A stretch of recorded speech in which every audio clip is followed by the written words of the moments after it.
Please check the admission schedule. এতিয়া আপোনালোকক ক'ত যাব লাগিব, এডমিশ্যন শিডিউলটো। এতিয়া ধৰক বহুত কমেণ্ট এনেকুৱা আছে, এই কমেণ্টবিলাক বা ডাউটবিলাক আপোনালোকৰ থাকি যোৱাৰ মেইন ৰিজনটো হৈছে আপোনালোকে ভিডিঅ'বিলাক কি কৰে, স্কিপ কৰে, সেইকাৰণে আপোনালোকৰ ডাউট থাকি যায় আৰু ভিডিঅ'বিলাক কি কৰে, সম্পূৰ্ণৰূপে নেদেখে। তো এতিয়া মানে আপোনালোকক এটা ৰিকুৱেষ্ট কৰিলোঁ, ভিডিঅ'বিলাক সম্পূৰ্ণৰূপে চাব, তাৰপিছত যদি কিবা ভুল হয় আপোনালোকে কমেণ্ট কৰিব, ঠিক আছে।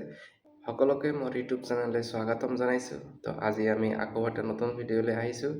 এই ভিডিঅ'টোত বেচিকেলি মই ডিছকাছ কৰিম আপোনালোকৰ স্মাৰ্ট পৰ্টেলত হোৱা অসুবিধাসমূহৰ বিষয়ে ডিছকাছ কৰিম। এতিয়া মই অলৰেডি দুটা ভিডিঅ' দিছোঁ। এটা ভিডিঅ'ত মই কৈয়ে দিছোঁ যে স্মাৰ্ট পৰ্টেলটো যদিও প্ৰগ্ৰাম ছিলেকশ্যনটো কৰিবলৈ আহিছে, কিন্তু সেইটো একচুৱেলি টেষ্টিংহে আহিছে। কিন্তু যিসকলে ভিডিঅ'টো দেখা নাই আৰু মানে নিজে নিজে কৰিব গৈছিল, সিহঁতৰ মানে কি প্ৰব্লেম হৈছে। কিছুমানে কৈছে দাদা মোৰতো ড্ৰাফ্টত গুচি গৈছে, মই আকৌ ৰিপিট কৰিব পাৰিমনে? তো এতিয়া কথাটো হ'ল মই দাদা বুলিয়ে কৈছোঁ, আপুনি ৰিপিট কৰিব পাৰিব, একো প্ৰব্লেম নাই। আৰু কিছুমানে কমেণ্ট কৰিছে যে মই যেতিয়া প্ৰফাইল কমপ্লিট কৰিব গৈছিলোঁ তেতিয়া মানে মোৰ কি হৈছিল, কিবা এটা মিষ্টেকৰ কাৰণে মোৰ প্ৰফাইল কমপ্লিট কৰিব পৰা নাই। তেতিয়াহ'লে কি কৰিম মোক জনাই দিব। তেনে ক্ষেত্ৰত আপোনালোকে কি কৰিব, আকৌ বেলেগ এটা নাম্বাৰ আৰু জিমেইল দি আপুনি ট্ৰাই কৰিলে হৈ যাব, প্ৰফাইলটো কমপ্লিট হৈ যাব। এতিয়া মেজৰ কথা হ'ল যে কিছুমান ভাইয়ে মানে কমেণ্ট কৰিছে, সেই কমেণ্টকেইটা কি মই আপোনালোকক মানে শুনাই আছোঁ আৰু।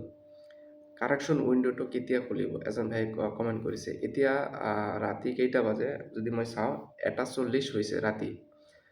1:40 হৈছে, আজি 3 তাৰিখ। তো এতিয়া ভিডিঅ'টো মই বনাই আছোঁ। এতিয়া কাৰেকশ্যন উইণ্ডোটো যদি খুলিব, মই এইবাৰ চেক কৰোঁ। চেক কৰাৰ পিছত আপোনালোকক জনাই দিম। একচুৱেলি এইটো মই ক'ব নোৱাৰোঁ কেতিয়া খুলিব। মোৰ এটা জাষ্ট আইডিয়া হিচাপত 2-3 দিনমানত ভিতৰত খুলিব পাৰে কাৰেকশ্যন উইণ্ডোটো। তাৰপিছত দাদা কলেজৰ নামবিলাক অহা নাই চাৰ্চ কৰাৰ পিছতো।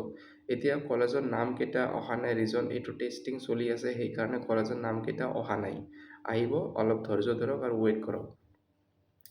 তাৰপিছত কৈছে স্মাৰ্ট পৰ্টেলত একাউণ্ট বনাওঁতে আধাৰ কাৰ্ডে কেৱল এটা চাইডে ফটো মাৰি দিছোঁ, ডকুমেণ্টছবোৰ দিওঁতে এতিয়া কি কৰিম দাদা? আচ্ছা, একো নহ'ব। আপুনি যদি আধাৰ কাৰ্ডৰ এটা পেজ ফটো মাৰি দিছে তাতো একো প্ৰব্লেম নহ'ব, কাৰণ আধাৰ কাৰ্ডৰ প্ৰথম পেজটোৱেই ক'ব গ'লে মেইন, আপোনালোকৰ যিটো নাম্বাৰটো প্ৰথমতে থাকে। তাৰপিছত কাৰেকশ্যন ভিডিঅ' লাগে। কাৰেকশ্যন ভিডিঅ' মানে আপোনালোকৰ য'ত মিষ্টেক হৈছে আপুনি কমেণ্ট কৰিব, সেইটো হিচাপত এটা ভিডিঅ' বনাই দিম। এতিয়া মানে কি কৰিলোঁ, এতিয়া মই অ'পেন কৰা নাই স্মাৰ্ট পৰ্টেলটো। এতিয়া আপোনালোকক স্মাৰ্ট পৰ্টেলত লৈ যাম, গৈ কিনে এবাৰ অন কৰি দেখাম একচুৱেলি আকৌ খুলিল নে নখুলিল। গতিকে টাইম চাব পাৰে, 1:42 হ'ল। তো মই কি কৰিলোঁ, এতিয়া স্মাৰ্ট পৰ্টেলত যাওঁ। গুগলত চাৰ্চ কৰিলোঁ, স্মাৰ্ট পৰ্টেলটোত ক্লিক কৰিলোঁ। এইটো যিটো ফাৰ্ষ্ট ৱেবছাইট হয়, এইটোত ক্লিক কৰিলোঁ। ক্লিক কৰাৰ পিছত মই কি কৰিলোঁ, মোৰ অলৰেডি লগ ইন কৰাই আছে। চ' ডেছবৰ্ড, এতিয়া যদি মই বৰ্ডত ক্লিক কৰাৰ লগে লগে আপোনালোকৰ আগত এনেকুৱা এটা ইণ্টাৰফেচ আহি গ'ল। এতিয়া চোৱা, মই যদি এপ্লাই প্ৰগ্ৰামত ক্লিক কৰোঁ, এনেকুৱা পেজে আহি গৈছে। তো ইয়াত চোৱা, যদি মই নন চিভিটিত ক্লিক কৰোঁ, তাৰপিছত যদি গুৱাহাটী ইউনিভাৰ্চিটি কৰোঁ, ইয়াত যদি ধৰা টেষ্ট কলেজ মোচন এইটোত ক্লিক কৰোঁ, বেচেলৰ আণ্ডাৰ গ্ৰেজুৱেট ক্লিক কৰোঁ, ইয়াত আকৌ NAP ষ্ট্ৰীম এইটো ক্লিক কৰিব লাগিব। তাৰপিছত বেচেলৰ অফ আৰ্টছ, তো ইয়াত যদি মই ক্লিক কৰোঁ আৰু যদি প্ৰচিডটো ক্লিক কৰোঁ, তাৰমানে প্ৰথমতে তোমালোকে গম পালা আগৰ দৰাই আছে, ইয়াত কোনো চেঞ্জ হোৱা নাই। তাৰপিছত চোৱা, এই প্ৰগ্ৰাম ছিলেকশ্যনৰ পিছত কি আহিব, পাৰ্চনেল ডিটেইলছটো আহিব, একাডেমিক ডিটেইলছ আহিব, আধাৰ ডিটেইলছ আহিব, আপলোডছ আহিব, প্ৰিভিউ আহিব, কনফাৰ্মেশ্যন আহিব।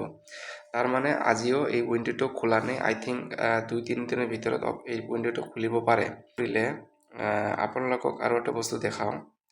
ইয়াত চাবা, একেবাৰে তলত চাবা, application window is closed, application window is not open at present, please check the admission schedule. এতিয়া আপোনালোকক ক'ত যাব লাগিব, এডমিশ্যন শিডিউলটো য'ত আছে সেই তাত গৈ চেক কৰিব লাগিব। এতিয়া এডমিশ্যন শিডিউলটো ক'ত আছে আপোনালোকে সেইটো মানে দেখাম পিছত, ঠিক আছে।